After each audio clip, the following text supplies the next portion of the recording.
Welcome back, ladies and gentlemen. In this video, we're going to be looking at our good friend Farid from Farid Responds as he tries to explain why the Qira'at, that is the different Quran recitations of the multiple Qurans, you could say, doesn't demonstrate quite convincingly through the evidence that the Qira'at are mistakes, that the early scholars of Islam actually differed and argued about what some ayah actually ought to be recited, and instead there is a good reason to believe that this in fact goes back to Muhammad, because Muhammad said that the Qira'at are legit, they are validated, they are part of the Sunnah. And so no worries, right? There's no issues with this. Don't worry about it. Whoever says that the fact that the Quran means recitation and Qira'at kind of means that, or reading, and therefore you have multiple Qurans. No, whoever says that, no, they're just making stuff up. You know, that's not true at all. There's only one Quran and there's 7 different versions. Well, 10 now, which is slightly awkward. But anyway, let's see how Farid starts giving his explanation. Let's watch. Ahmed E. Muhammad says, why do we not critically think that Qira'at are just mistakes? Allah. So there are a plethora of reasons why we ought to think of the Qira'at as most likely best explained through mistakes in the oral transmission, and also the written transmission, which we'll get onto. But let's, to start with, look at the oral transmission. We know from early Muslim sources that there were actually many different Qira'at that were recited a few hundred years after Muhammad's death. There are reports of 20, 30, even more. Now, how many Qira'at, different recitations of that Quran, or as I would put it, different Qurans, how did they become canonized? How did they become acceptable to the ulama, to the scholars? How did they end up with 10 different Qira'at today that are acceptable, that are canon? Straight off the bat, we can see we went from a higher number, like 20, 30, 40, however many that were in circulation at the time by Imans in masjids in prayer, down to the acceptable number of 10. Well, it went down to 7, and then it went to 10, and then it kind of went to 14 for a while, but then it basically went back down to 10. This should already tell you that we actually have common ground, like whether we disagree or agree on this. The point is simple. There are a substantial amount, more so than there are factual, incorrect, non-canon Qira'at. Why? Again, very simple. We have 10 of them canonized today, but in the past, few hundred years, 200, 300 years after Muhammad's death, there was 20, 30, 40 different Qira'at. Something happened there, and many of them lost favor, and we no longer consider them to be valid recitations to be used in prayer. So Muslims will agree, and even Muslim scholars will agree with me, that from are there Qira'at that are mistakes, so to speak? Yes, they will have to and will be forced to say yes, there are. The majority of them, actually. They would instead argue that the ones that they ended up with, that are still known about today and in some senses still in circulation among the Ummah, are just the correct ones, the ones that do actually go back to Muhammad, and Muhammad really did say it that way. Is what opponents of Islam need to think about. They don't put themselves in our shoes. Yeah, they don't put themselves in our shoes. They're looking at these as attacks against the deen. Farid, I actually do put myself in the position of an average Muslim who will be finding out about this information for the first time, having been brought up being told by my family, by my masjid, by my imam, by a sheikh I might watch on YouTube. The point is that this is the teaching of the Prophet ﷺ for healing their illness. And the hadith is authentic. Hopefully not that sheikh. I would have actually said, hey, I believe that the Quran is perfectly preserved, letter for letter, word for word, halakha for halakha. And I would say there is only one Quran, and Quran means recitation. Then I would find out, actually, there is this thing called Qira'at, which is different readings of the Quran, or different recitations of that singular recitation of the Quran.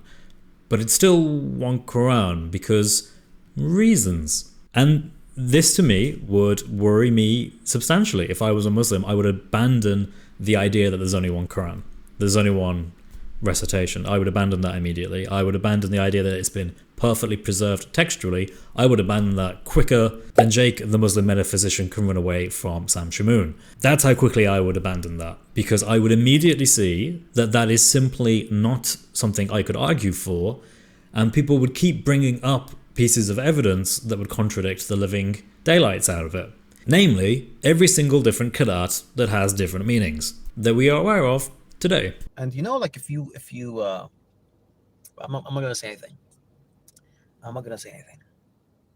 Samin says, because we have chains of it going back to the Prophet. طيب. That's one answer. It's all right. I just want to point this out. It's very weird having Farid read out responses on a live stream only to then rate them, and to be brutally honest about how poor some of these arguments are. It's kind of strange. This guy brings up the isnads, the science of hadith, and Farid kind of says that's okay, that's all right, you know, not too good, not too bad. Which again, not what I was expecting from a Muslim apologist who would probably mostly bring this up in an argument against a Christian in defending Islam, but hey ho. Muhammad says Quran is transmitted with tawatur. That's another one. At least you don't make a big deal out of it, I guess, Farid. But as you probably know as well as I do, even some of the big classical Islamic scholars who specialized in the Qira'at made it very clear that they did not believe it was tawatur, it was not mass transmitted. And they understood this because then you would end up with inconsistencies and difficulties in trying to establish this. But even if you could, you end up with the problem of, if someone produces, say perhaps 2 to 3 Sahih chains going back to Muhammad for a narration that is in terrible Arabic grammar or isn't from the Uthmanic codex, you would have to somehow say that Muhammad really did say that. Because at this point in history, the idea that something is tawatur and goes back to Muhammad through the science of hadith, that magical, wonderful thing, is beyond question. It absolutely must mean in the Islamic worldview. It definitely does. Muhammad definitely said that. How do we know? Because we have multiple independent chains going back to Muhammad that go through some of the most trustworthy companions. So it is beyond question that he actually said it. Now, for anyone who wants to immediately show the plethora, I love that word, of errors that you're going to find in the science of hadith, I would recommend Dr. Jonathan Little's work, who himself, being a Muslim, has done a comprehensive and perhaps one of the most in-depth studies into the issues with hadith, and the fact that the likelihood of them reliably going back to Muhammad is, let's just say, marginal. For anyone who wants to check out more on this, you can look at Marine Van Puten's work, or you can perhaps check out Shady Nasser's work. These are two contemporary scholars who are some of the experts in the field regarding this particular topic. Marine Van Puten in particular has done an article on Al-Jazali, the one who canonized the 10 different Qira'at in the 15th century, who was known for opposing later on in life the classification of tawatur or mass transmission, arguing that the ayah of disagreement are not mass transmitted. Yusuf Zahran says, all Qira'at, 10, we have confirmed today is actually all mutawatir to the Prophet Muhammad, and they are not contradictory, they are compatible. Assassin says, I like how Farid just cuts this guy off. Guess he had no opinion on that, but I have an opinion. So no, I don't think you can establish that the 10 Qira'at go back to Muhammad in a reliable fashion. I definitely don't think there is a case for tawatur or mass transmission, mostly because there are certain people who were big scholars who seemed not to know about certain Qira'at readings, which were then later canonized. If they were tawatur, why do certain scholars not have, who specialize in this, or have a very deep interest in this, or wrote about this at the very least, who had never heard of them?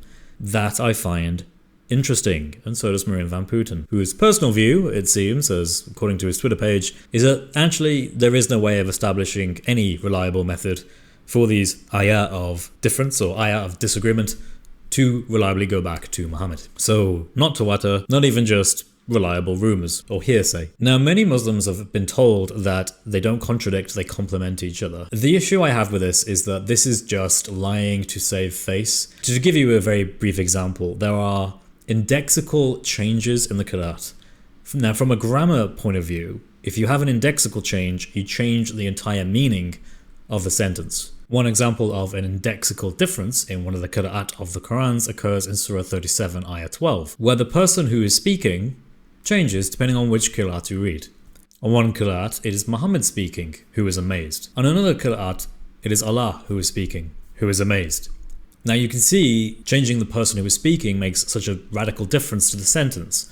There is a world of difference between Muhammad saying something or Muhammad being something, like amazed or in wonder, and Allah being amazed or in wonder. It's completely different. And of course, there is, according to Tafsir, a historical context to this verse. This is happening at Muhammad's time to Muhammad as he gets his revelation. So, unless you want us to believe that both of these are correct and happened simultaneously in the same context about the same thing, you're going to have to accept that these contradict each other. Also kind of problematic if you're ascribing the attribute of being amazed or shocked or in wonder to Allah, given that he's meant to be foreknowing, so he's meant to know all this or in advance, but nonetheless that theological difference is something for perhaps Farid to solve, or maybe some other scholars to resolve. Next, you have just flat out negations. Negation is another kind of grammatical difference that results in a direct contradiction. This is perhaps the most common one you'd think of when you think of a contradiction. If I told you, I am recording a video and I am not recording a video in the same context, in the same place, in the same time, that would seem to be a contradiction. This happens in Surah Yunus, Surah 10, Ayah 16. If Allah had willed, I would not have recited it to you, nor would He have made it known to you. But another Qira'at says that actually Allah would have made it known to them. I brought this up with my conversation with Fidel Soliman, and he did indeed acknowledge that yes, there are two seemingly contradictory things being said here in the same verse, in the same Quran, in the same Arabic language.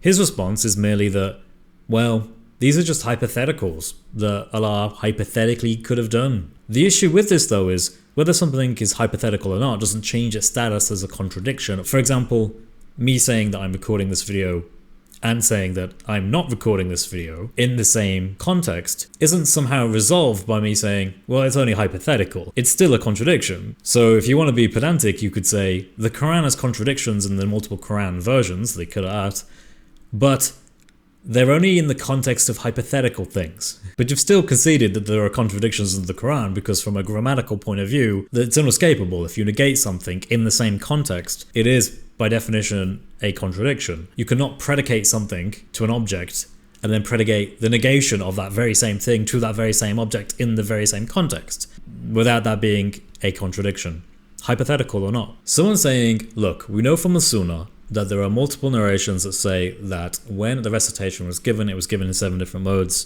That is sufficient to explain all of this. No, it actually just makes the whole puzzle, because it is a puzzle, incredibly difficult and more complex. We need to figure out how there could be 7 different recitations of something, because we're never told in the Sunnah what the differences are, where they amount. We don't even know the context of it. Is the differences in the different surahs? Is that what he means? Or does the different modes apply to the actual verses themselves on a per ayah basis? Does it apply to all the verses, or is it just some of the verses? Is it based on some sort of categories? Is it based on certain topics or certain themes? But these answers are never given to us. We're just left to speculate. And there are many different opinions held by scholars over the many centuries, or I guess 1,400 years at this point, that Muslim scholars have been trying to resolve this, but they can't, and neither can Farid. This is interesting. No matter how many cups of coffee Farid has, this question is never going to be answered. The Ahruf complicate things. They complicate things because we don't know what they are. And if we don't know what they are, we have no ability to produce them. And because we can't produce them, then we have no way of really being honest and saying that we can produce the Qurans. And I mean that intentionally plural there, because the Qurans are not defined. The Qurans, from a purely flat-out common sense point of view, are undefined. We don't know what they actually are. We may be able to have a good chunk of one version of this 7 different modes of the Quran, but we don't have any reason to think that any more than that has been preserved, precisely because we fail to reproduce it, and we can't reproduce it because people like Farid and the Islamic scholars can't tell you what it actually is. To make things even more complicated, the Ahruf is 7, right? 7 different modes. Okay, great. But ultimately, all of the Qurans that we have today go back to the Uthmanic manuscript, the Uthmanic codex that Uthman compiled, when he burnt all the other stuff he didn't agree with. That particular thing he produced and sent copies out to the Islamic Empire, that is what all of the Qurans, Qira'at, go back to today. Muslim scholars make this point abundantly clear. Al-Jazari and Ibn Mujahid make it clear that if things don't follow the Uthmanic codex, it's not a valid Qira'at. And yes, we have examples of things that don't follow the Uthmanic codex. For example, it's very plausible, if someone wanted to make this argument, and there have been Islamic scholars who have made this argument, that we have to consider the alternative codexes that certain companions like Abdullah ibn Masud and Ubay ibn Ka'b had at the time of Uthman as potential candidates for one of the different modes, one of the Ahruf. Their argument, which I do think is somewhat quite convincing actually, is why would a companion who has memorized either large parts or all of the Quran, who was considered by Muhammad to be one of the people whom others should recite the Quran from, have his own codex with such substantial differences and it not be one of the different modes that Muhammad recited? And it kind of makes sense. If you want to go that way, Farid, you're probably going to have to defend Abdullah ibn Masud's codex as being one of the valid modes of Quran, or one of the valid variants of the Qurans. But then, of course, you end up with substantial problems for two reasons. One, you can't actually explain where the others are, and it seems very awfully convenient to say that all the Qira'at that we have today, which are not Sunnah by the way, there's nothing in the Quran, traditions or narrations that tell you that there was ever meant to be 10 different Qira'at that go back to Muhammad. In fact, everything, as Farid has correctly said, is just pointing to 7 different modes. Never even mentions the idea of a Qira'at, of a recitation, rather just a mode. And so for that reason, we can't prove there is 10 Qira'at. It's just scholars later on deciding to go with 10. Why not 7? Why not 14? Why not 20, 30, 40, 50 different Qira'at that the early generations had? I'm sure there was some delightful wisdom in them. But it's clear that the Quran has not been perfectly preserved from a textual or even an oral perspective. What Farid might want to consider is the strong, robust, common sense, valid thinking that Christianity provides. We don't say that our scriptures have been perfectly preserved textually because that ignores the very human element involved in copying texts. Yes, Farid, scholars had to copy texts. Scholars make mistakes. To err is human, fundamentally. And humans had to write down your Quran. I mean, I think this was pretty self-evident, but for some reason it still needs to be said. Rather, the message has been preserved. And there are already signs that Muslims are starting to find this kind of perspective, the Christian perspective, very alluring, because it gets them out of the philosophical and theological nightmare that they've embedded themselves in for many decades now, being committed to lying to Muslims about what their theology teaches and about the fact that their Quran is supposedly just one, when in fact it isn't one, or perfectly preserved textually, when in fact you can't even reproduce those texts because the Ahruf is lost. And if it isn't, Farid, produce a long documented list of all the different variations and all different valid Ahruf, all 7 of them, and everything they contain. I would love to see that because your scholars would be pretty amazed if you can produce it. But until then, the Quran has not been preserved perfectly through textual or oral means. Rasulullah said Allah revealed the Quran in 7 Ahruf. 7 Ahruf. So that's what. So that's about it. What when it comes to that? It's a good answer. What? So wait. So we have the Ahruf. That's revealed to us. That's enough. Don't ask questions. We're good.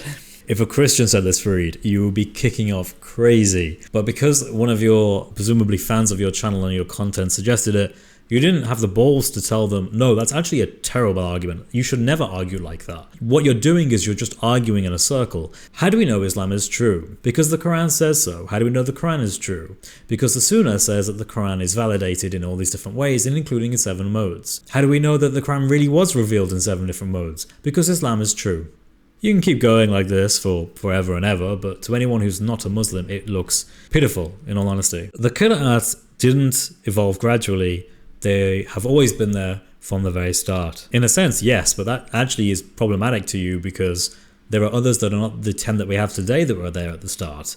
So some of the earliest Sahaba were reading from wrong Qira'at, apparently. They just didn't know. They were just, reciting their prayers wrong. But hey, guess it's a good thing that you guys and Farid have got it all right now. Whew, that would have been awkward otherwise. It's also not true that they've always been there because the understanding of what is a valid Qira'at has evolved over time quite demonstrably.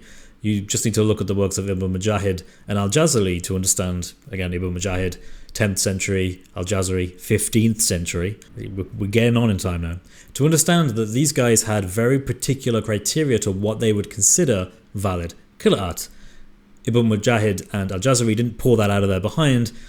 They thought about it and came up with this criteria because it made the most sense in trying to determine what was valid and what was not valid. But again, They're validating this. They're putting their stamp of approval on this. That wasn't there before. How do we know it wasn't there before? Because there was Qira'at that didn't follow these rules long before them that was in use. So no, the Qira'at did evolve over time, particularly in how you differentiate between canon and good Qira'at and non-canon or bad Qira'at.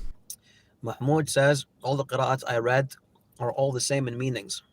Well, yeah, Mahmoud, I gotta disagree, bro. I gotta disagree. You gotta give respect where respect is due. Farid does correctly identify the fact that the Qira'at are indeed differing in meaning. They don't say the same thing, as I said before. They often do vary in substantial ways that do affect the meaning and do produce contradictory meanings from a purely technical point of view. But thank you for making people aware of that, Farid. I do appreciate the increasing awareness of the different meanings in the different Qurans, as I would put it. Assassin says, secondly, it is a miracle because it shows the Quran preserved in different areas by multiple people. Okay. Yeah, I didn't think much of that one either, Farid. Centuries of scholarship all agreeing that there are multiple recitations to Rasulullah sallallahu alaihi wasallam, or that there are multiple ways of reading the same book, then this shows that this is the orthodox position. Okay? I have no doubt that in Sunni Orthodox Islam, this is the orthodox opinion. I mean, of course, my alternative, which I think makes far more sense, is a lot more simpler and best fits the evidence, is actually the fact that centuries after Muhammad died, many of the ulama were realizing that there were different variations in the different texts and the different recitations that were given in the masjids during prayer. And their way of arguing that this is acceptable, because at this point it was way too late to remove these, it was too influential, it was too ingrained, too many big names had their own recitation that had gained in popularity. So they just said, hey, wouldn't it be really convenient if we all agreed that these different recitations all go back to Muhammad, because Muhammad said that there would be multiple recitations. Oh, that's clever. And then what we can do is we can be incredibly vague about what those are, and we can never specify them. And then that way, no one can ever prove that this wasn't the case, because there'll be nothing to compare it to. Also, it will stop all the different fighting, because it introduces enough ambiguity to satisfy different imams given different recitations. I mean, after all, a lot of these qira'at, in terms of the actual Arabic, are very minor, even though sometimes they produce profound differences. And, check this out, all we have to do is hope that people genuinely believe that the Sahaba, those who were the companions of Muhammad, those who knew Muhammad best, when they were hearing him recite, and they heard him recite different ways, and they knew, as Hadith mentions, that there were these 7 different modes, they never bothered to ask him what those were exactly. They never bothered to write it down, to take it in memory, to take it in notes. Yeah, they just didn't bother. They didn't think it important enough. They didn't think the recitation that came from Allah really was that important that anyone should really note it. So they naturally, through both an oral tradition and a written tradition, let that collapse.